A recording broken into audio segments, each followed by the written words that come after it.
Hi. Whether you have a wedding ring or a wedding gown or a bunch of photographs or a book of recipes, this is typically what girls inherit from their mothers as a gift of the past. It is something that makes us very excited as we walk out down the aisle that we wear our grandmother's gown. For one, I was very delighted when I inherited my grandmother's wedding ring. It wasn't for the preciousness of it. It is a black tinned ring that has no value except for me. It is an incredible gift to have been given with the stories that it contains. And in fact, I was so attached to it that I brought it here today to show you, and maybe for luck. I'm sure many of you have stories like this, but what I discovered is that women and men have a way of archiving their life in a very different way. Women center themselves on the family. The men center themselves on their achievement. And I wanted to change that. I wanted to create something that empowered women to be remembered in a different way.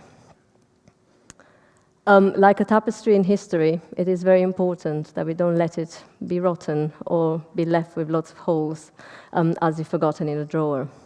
And women have to bring this history together to create the best possible and most perfect tapestry there is. Because biography is what makes history. It is what we live today and what we leave to the others that will create the judgment that we will be faced in the future.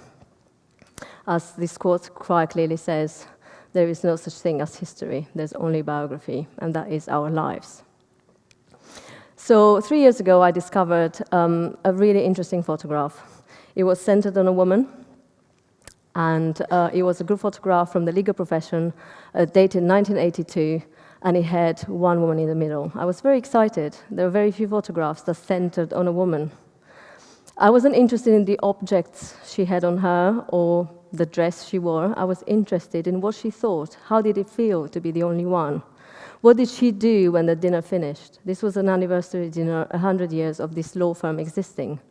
How did it feel when everybody retired to the billiard room or smoking room, and they're all men, and you might not even be allowed in that room? And I wanted to find her story, because very often we as women give the objects of our lives to our future generations, but we don't give the who stories about ourselves. What is it that we believe in? What are our diaries if we keep them? What is the life that we enjoy and the detail around it beyond the objects that we pass on? And I realized the history of women is very patchy, because in setting out to build a digital project around this photograph, I found out that women had been in the legal profession for less than 100 years. Before then, they were legally not allowed to be lawyers. In fact, they were not allowed to be any type of professional as it is today.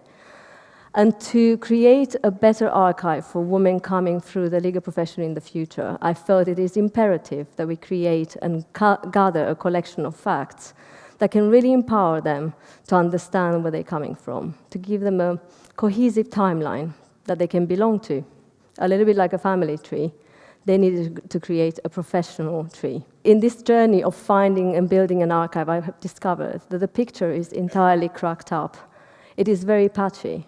Of the first 8 women that became lawyers in 1922, we have one biography, and that was published in 2017. We don't even have photographs of each one of them. The history of women is impoverished unless we do something to change it. Because we can't really understand the future without understanding the past.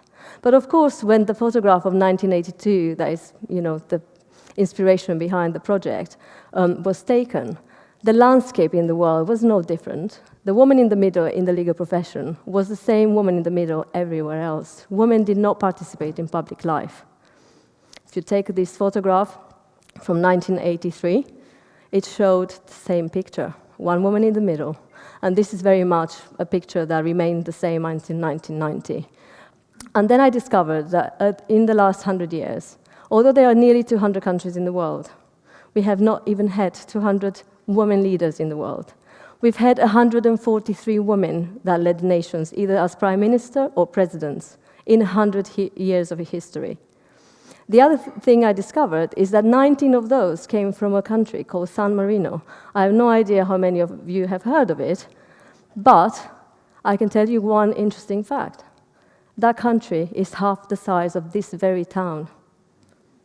It gave us more than 10% of the women leaders in the world in the last 100 years. This is an incredible way of discovering your past, by putting together and piecing together this historic tapestry, but making sure we don't forget to correct it and that we fill the gaps. So, as I said before, it is impossible to understand the future without understanding your past. And I'm here to try and help you and empower, actually, men and women alike, although men are incredibly good compared to women at doing this much better. I want to give you 3 ways in which you can change this, and I would like you to do it when you get home. The first thing you can do is to collect. The second thing you can do is to observe. And the third thing you can do is to record. It's a nice way of putting it. The biography that you build centers on you. It is your story. You are the core. And actually, even though those photographs were very strange to me when I first saw them, it is okay to be the center of an image, as long as you are putting the core, collect, observe, and record into that picture. And make sure you leave more than one photograph when you're gone. So, to live by my own rules, I decided to go and look into my own archives and discover what can I collect, or what have I collected over my lifetime. This is me. This is me in the year that the photograph was taken. What was I doing? I was in the middle of Transylvania, completely oblivious to this situation of women leaders in the world. I had no idea feminism had existed at this point. So I was in no way prepped to be an equality fighter from an early age, I can assure you. But this is what really shocked me. This is the entirety of my photographic collection. This is my visual archive up to the age of 16. I grew up under communism. We didn't really have many things.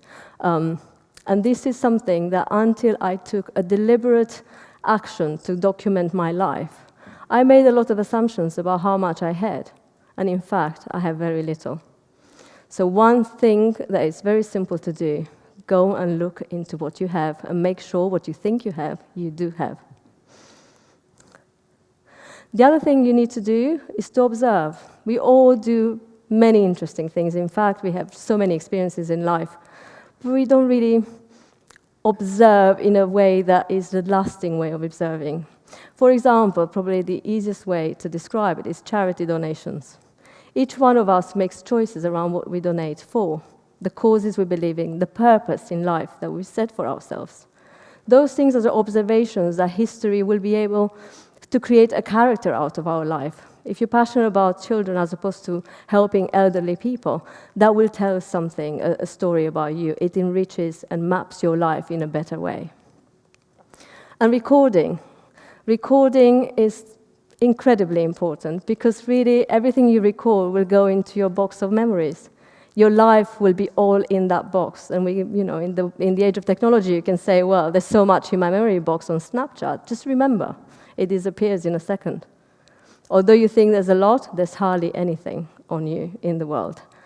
So make a very, very proactive effort to document your life by recording diaries, by recording the speeches you give, by recording and writing the thoughts that you have, by making sure that everything you believe in has something that leaves a trace.